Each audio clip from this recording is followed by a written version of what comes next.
Donald Trump was expected to testify under oath Wednesday as part of the New York Attorney General's civil probe into the Trump family business. Good morning. The Attorney General has said that she has uncovered significant evidence that the Trump Organization used fraudulent property values in representations it made to banks, insurers, and tax entities. And they have uncovered evidence that the Trumps were directly involved in this.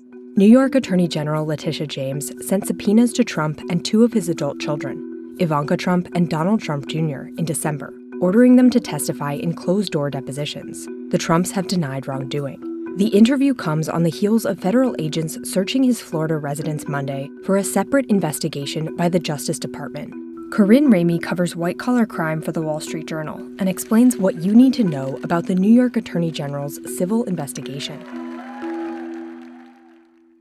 The Attorney General's office has said its probe began in March 2019, after former Trump lawyer Michael Cohen testified before Congress. It was my experience that Mr. Trump inflated his total assets when it served his purposes, such as trying to be listed amongst the wealthiest people in Forbes, and deflated his assets to reduce his real estate taxes. Attorney General James's office has since said that Donald Trump made inaccurate statements in financial documents for multiple properties. By inflating his assets, this could lead to more favorable terms from lenders or insurers. It could lead to bigger loans. In 2015 and 2016, Trump's financial statements valued his triplex apartment in Trump Tower at $327 million, based on the assertion that the triplex was 30,000 square feet in size. The Attorney General says the actual size of the apartment was 10,996 square feet, and that Trump even signed documents confirming this in 2012. According to the Attorney General, Alan Weisselberg, the chief financial officer, also admitted the value of the apartment was overstated by $200 million. The Attorney General also says Trump falsely valued Seven Springs, a 213-acre property in Westchester County, New York, that the former president bought for $7.5 million in 1995. The Trump Organization had considered developing the property, but later scrapped the plans. Trump instead placed 158 acres of the land in a conservation easement. Conservation easements are donating the land development rights for a property in exchange for tax benefits.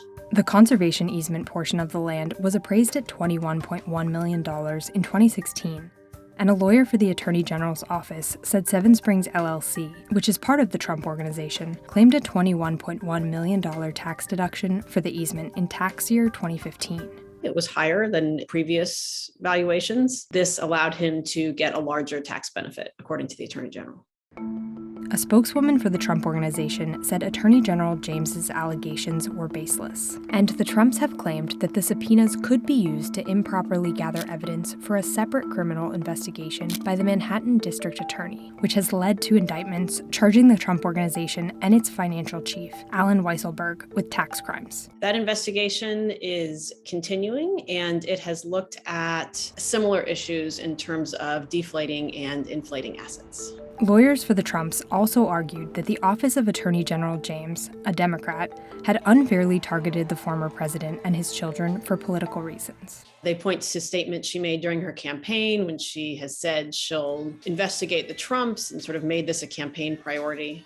The Trumps had attempted to avoid testifying by asking courts to quash the subpoenas, but the courts ruled in favor of the Attorney General and said that the subpoenas were valid. So the Trumps ran out of legal options, and now they need to testify.